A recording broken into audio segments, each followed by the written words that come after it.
Asante kwa kuendelea kubaki na sisi kwenye Grieving 101. Kumbuka tu leo tuko na Latifa Miraji na ameanza kutuelezea kumbukumbu nzuri ambazo amebaki nazo za mama yake. Latifa, good moments, zile nyakati nzuri zikakata. What happened? Tuambie ilikwendaje, unakumbuka nini au ni kitu gani ambacho unatamani kushare mpaka siku ile ambayo ulimpoteza mama? Okay, the worst part. Wakati nakaa na mama, hapa katikati my parents were separate. Ndio nikabaki na mama. Na tokea hiyo separation yao na nini, so my mom wasn't okay. Yaani hakuheal fully. Lakini she was trying to be strong. Nakumbuka mamangu kuna siku aliniambia, Latifa, mimi sio chuma, kuna kitu nilifanya yeye hakupendezewa nacho. So akaniambia, Latifa, mimi sio chuma. Usema nitakuwa enzi na enzi hata nikiwa na kutu. So kwa mara nyingi alikuwa anapenda kutumia usemi. Yaani kitokea tu kitu ambacho furahishwa nacho, atatumia usemi. Kwa hiyo nakumbuka ilikuwa Jumanne mchana. Mama alikuwa anasuka mkeka au ule mkeka yake kuswalia. Kila siku na mama nikununulie mswala, akaniambia mimi nataka nishone mkeka mwenyewe. Kwa hiyo akanashona mkeka wake. Na kumbuka by then mwanangu ndio ana mwaka karibia mwaka na nusu hivi. Kwa hiyo akishona mkeka akikaa, mwanangu anaukaliaga kwa juu. Ili anazungusha ile duara alafu mama anamweka mtoto pale juu. Kwa hiyo anatulia akimshangaa kile anachokifanya. Kwa hiyo akanashona mkeka, ananiambia najua siku mbili hizi sijisikii vizuri. Ananiambia mimi upande mmoja unaniuma. Mama umeanza. Mamangu alikuwa hapendi kwenda hospitali. Mamangu hapendi kunywa dawa. Anaweza akasema anaumwa, afika ishi hapo. Alafu sasa nakumbuka nikanamwambia, sasa hivi unaposhona kwa nini usipumzike? Sasa mimi nataka nijitahidi nimalize. Akamwambia najipa siku hizi 2 niweze kumaliza mkeka. Kwa hiyo ndani ya siku 2 akawa amemaliza ile mkeka kushona mpaka kuunganisha ile. Kimsala tu sio mkubwa sana. Akaniambia bado kutengeneza pindo la juu sio msala huku juu una pindo fulani hivi. Akamwambia pindo nitalitengeneza wiki ijayo. Hiyo Jumatano, Alhamisi, Ijumaa. Ijumaa nakumbuka mimi sikutoka. Sikutoka sababu mtoto alikuwa anampeleka kliniki. Sasa asubuhi nimeamka akaniambia leo nimechoka naenda kulala. Mama alikuwa mara nyingi anaamka saa 11 kusali. Akisha sali harudi kulala. Lakini siku hiyo hakuamka kuswali. Kwa hiyo mpaka saa 1 na muandaa mtoto, nikapika uji, nikamhesabia ni mama alikuwa anakunywa uji na mtoto. Kwa hiyo nikapika uji wa mtoto na yeye sasa nikamwambia mbona leo umelala sana? Nikamwambia nimechoka mimi. Nikamwambia baba kwa sababu juzi umejipinda kushona mkeka maana ilikuwa ni ile the full day ndo kazi anayofanya. Labda nilikuwa chopumziki. Mimi nikaondoka na mtoto nikaenda kliniki. Nikarudi saa 6 hivi. Rudi saa 6 nimekuta kalala. Sasa like what is going on? Mbona ni sio kaida yako? Akaniambia tu nimechoka. Hivyo tu. Nimechoka niache. Kwa mchana nikapika. Namwamsha kula. Niambia mwanangu nimechoka. Yaani tu hivyo nimechoka. Umechoka vipi? Yaani kuna sehemu inauma. Niambia mna panaponiuma. Kwa hiyo kama nikaa kitandani nikanamlisha. Tena amka siku nimemlisha chakula mchana. Nikampigia kakaangu mkubwa. Nikamwambia mimi mama simuelewi. Tokea asubuhi. Akasema jioni mpeleke kuna hospitali kwa karibu hivi dispensary. Mpeleke dispensary labda pressure. Kwa hiyo mimi nikasema kwa pressure. Kwa hiyo nikampigia kuna bodaboda. Nikamwambia tufuate, akaja kutufuata. Kama bila saa 10 nikaenda naye hospitali. Fika hospitali daktari akaniambia bwana mama pressure iko chini sana. Imekuaje? Sijui. Mmemfanyaje mama? Kama sijui. Kwa daktari akatupa tu dawa, hata kumwekea drip, akatupa tu dawa. Akasema ngoja tuone mpaka asubuhi atakapokuwa, kwa sababu mama pia hana pressure ya kushuka. Kwa hiyo asubuhi yake ilikuwa Jumapili. Tumeamka hivyo. So I was like, tena Jumapili ilikuwa worse kabisa, yani hata kufungua macho hawezi. Kwa hiyo nimemnyesha uji kama mtoto mdogo. Yani namwekea uji mdomoni namlazimisha mama meza. Yani namgusia mama meza. Yani afuna na meza. Kwa hiyo nikampigia tena akaniambia na mtu jaribu kwenda nguvu kazi ndo karibu na nyumbani kwetu kabisa, ni kwa bibi ambaye ni mama yake mzazi na mama yao. Kwa hiyo tulimpigia mjomba na mama mdogo, mama anaumwa anaenda nguvu kazi. Kwa hiyo mama mdogo akasema yeye ataenda kule nguvu kazi. Alafu mimi nikaa na muandaa mtoto. So hetu muandaa mtoto vizuri. Sasa wameondoka kama ni saa 1 hivi. Kaka akanipigia simu. Ananiambia mama kaanguka. Kaangukaje? Yaani kaanguka na bodaboda hau. Ananiambia Latifa niko hospitali mama kaanguka poteza fahamu. Mimi sikuogopa sana au sababu ajisikii vizuri labda ndio ile katika lakini nikajipa matumaini kwamba yuko hospitali. nothing will happen. Yuko mikono salama kuliko angeangukia hapa nyumbani. Kwa hiyo nikamwandaa mtoto, nikampitisha nyumbani, kumwacha mimi nikaenda hospitali. Nafika hospitalini, I couldn't believe my eyes. Mama kaekewa maoxygen. Sijui mipira imewekwa. Sijui nini. Nafika ni nabondo, tumefikaje hapa? Yaani imekuaje? Baadaye mama anafunga macho, anafunga. Haongei afanyaje? Daktari anasema ni stroke. Pressure na sukari vimeshuka kwa pamoja. And we are like, yani ndo stroke hivyo. You can't imagine. Kitu cha mwisho ambacho mama aliniambia, ukiondoka baadaye akati anaondoka na kaka, anasema ukiwa unaondoka usisahau kumchukulia mtoto socks. Mimi wakati tulikuwa tunasahau ni socks. Usisahau kumchukulia mtoto socks. Mwanangu alikuwa sikukaa bila socks. Kwa hiyo ukimvua socks yani haendi kokote. Kwa hiyo akanikumbusha usichukue socks hapo, usichukue nguo nyingi maana tutarudi. Hapo alikuwa ameshaanza kukaa vizuri. No, yani kwenda anaondoka siku ya asubuhi, anaondoka na kaka kwenda hospitali. Yani ndio kitu alichoniambia. Okay. From there nafika hospitalini, ni haongei, ni hafanyi chochote. Tukaambiwa ndo stroke mama, shine hayo. Kwa hiyo nimetoka nje, I was so confused. Nikarudi daktari ananiuliza, wewe ndo unakaa naye, what happened? Tell me the truth, what happened? Honestly nothing happened. Everybody was like, Tifa, tuambie nini kimetokea. Kwa hiyo kila mtu was on my neck, tuambie mama aliongea na nani wa mwisho. Mama yangu alikuwa mtu wa simu.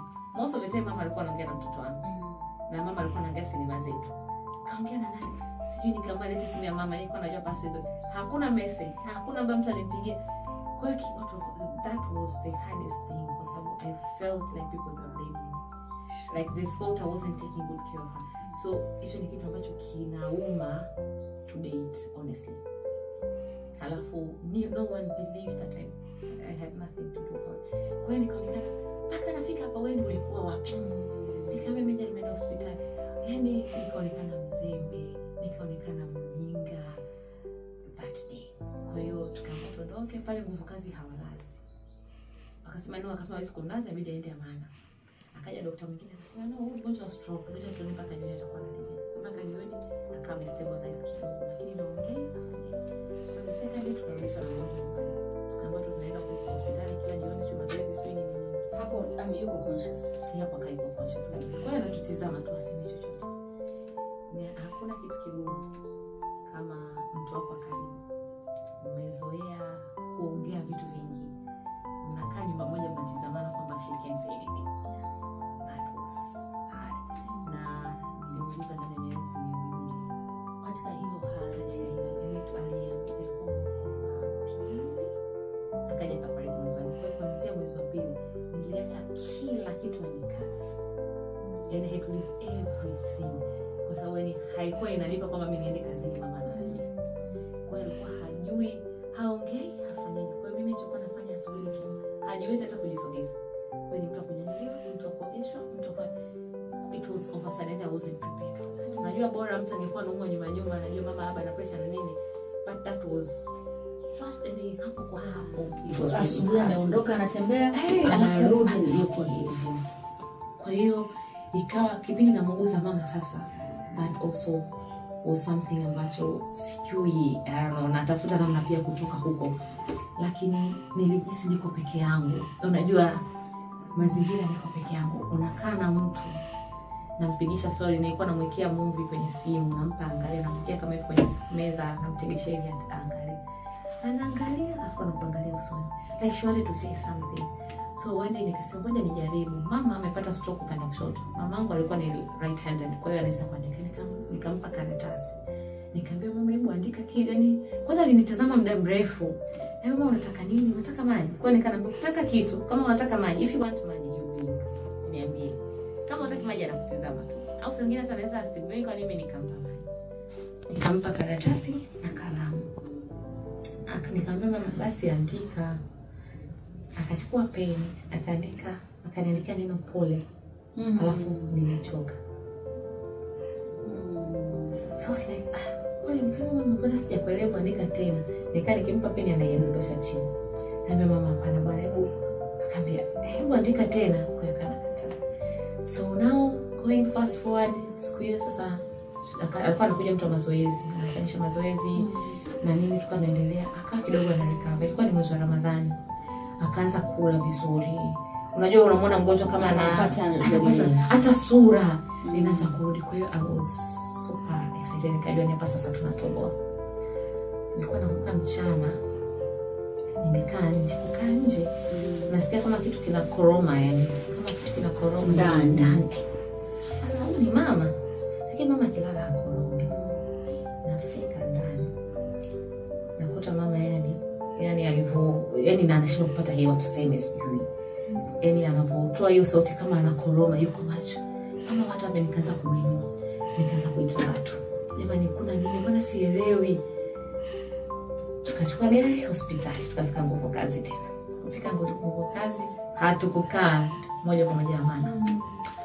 Tukafika Amana kwa mtu ni wa Mbili. Sasa Amana pale wakati tuna hizo fomu za Mbili, akaja daktari mwingine akaja kumwambia, mbona ngoja tuone kwanza tunafika hapa. Mama akapelekwa simu. Mashine zikaanza, nakwambia mashine zikaekwa huko. Tukaanza sasa, mimi ndo binti mkubwa wa mama. Kwa hiyo ni kama ndo dada mkubwa, kipindi chote cha hospitali mimi ndo na karatasi zake na kila kitu. Kwa hiyo daktari chochote tu lazima atanikuta mimi. Kwa hiyo nakumbuka siku hiyo toka amelazwa, mimi kesho yake asubuhi nikadamka. Kufika hospitali nikamwambia ninunue mtoto, lakini atakuwa kuchuja kwa sababu anatumia mpira. Nesi akanisaidia kuchuja, akanielekeza sio ndio tukao uchuje, sio fanyaje wenyewe na Mungu. Sasa wakati niko pale nesi akaniita, ananiambia wewe hapa ni nani yako? Nikamwambia mimi ni mama yangu.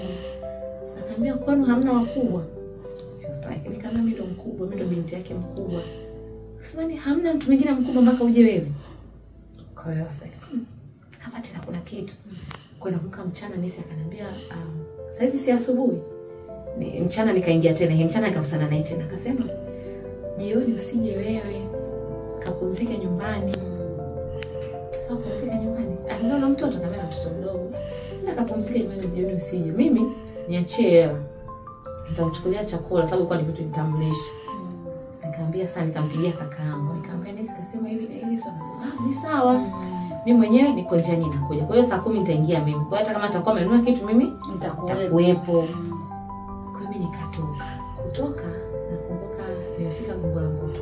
Nikagongwa na bajaji. Yaani sijui kwa sababu nilikuwa stressed out, sikusikiaga maumivu. Mimi nimekuja kusikia maumivu kama niliumia mguu baada ya msiba hadi kuisha. Kwa hiyo kwenye bajaji hata hospitali na gonga na bajaji mkosigia, nikarudi nyumbani. Rudi nyumbani. Jioni kaka ananiambia mama tu yuko tu vizuri sijui nini. Ila bado kuna dawa natakuwa nikanunue. Kipindi hicho mara mshanamuona alikuwa tayari anaanza kuvimba. Zile drip sijui wanasema ni reaction sijui nini. Nilimuuliza daktari akasema hamna, ni kawaida, simuona ni tupu nyingi sijui nini. Kwa hiyo nilifanya asubuhi yake. Sasa nimeamka, huwa nilikuwa natoka saa 9 sababu nilikuwa nakaa Chanika ni mbali tu Amana.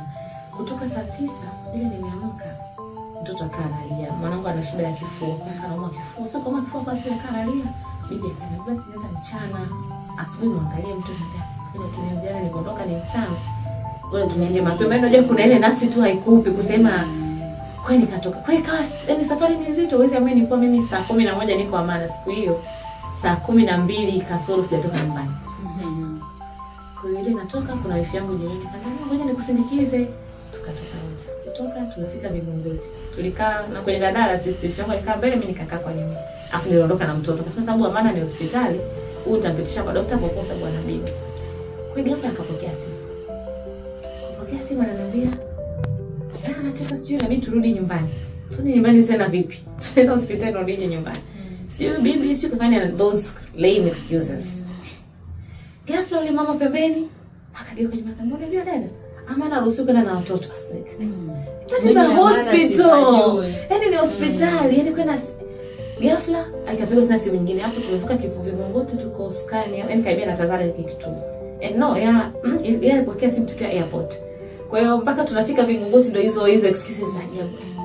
Baadaye kakaangu mwingine mkubwa, yani ndo kaka yetu mkubwa kwenye familia, akapiga simu. Akamwambia dada, naomba tusibishane. Shuka rudi nyumbani. Nikamwambia sawa. Yani that time I was like, Latifa hauna mama. Yani I told myself Latifa hauna mama. Alafu na mtoto leo. And what I did, I closed my eyes. Nikamwambia Mungu, nionyeshe na mimi ni mama wa mtoto. Yani niweze kufika nyumbani nikiwa timamu. Tukashuka kwenye basi. tukishuka kwenye basi Wifi yangu akaa kama amechanganyikiwa sasa yani. Mimi naambia hamna, sisi tunarudi tuvuke tu tupande daladala. Yani unajua ile mtu ambaye ameshavuruga. Kwa hiyo anabeti nikusaidie mtoto, akamwambia mtoto sasa ni yani nilijua akinisaidia mtoto nitakosa nguvu. Yani sijui kama nitarudi nyumbani. Baadaye mimi wakati tunavuka nikampigia kakaangu ambaye nafuatana naye. Nikamwambia kaka, vipi mama huko anaendeleaje kwa sababu alikuwa hospitali. Hali kidogo afadhali sijui. Yani unajua sina those excuses afa kanikatia simu. I was like okay now it's confirmed. Kwa nikanyamaza. Tukapanda basi kurudi. Kufika njiani maeneo ya Kigogo. Naona kakaangu bwana ananiambia nirudi, yuko kwenye bodaboda na mamangu mdogo wanaenda Amana. You know, hakuna kitu kigumu kama kujua ukweli alafu kulazimisha akili kwamba sio kweli. You know that hicho kipindi unajipa moyo labda hawajaelewana. Yani labda tukazidiwa sana. Unajua ile usikute nimeambiwa nirudi labda nitashinda kuhimili. Labda mama usikute kazidiwa sana. Labda wanafanya unajua those labda and deep down I was like sina mama. I know deep down someone is telling me like if I'm na mama. Kwa tukafika nyumbani. Yani it seemed kwamba ule muda mimi natoka ndio muda taarifa zimefika. Kwa hiyo nimekuta watu wameshasafisha, vitu vimetolewa nje vimepangwa and they had to kunipokea mtoto na kunipa pole.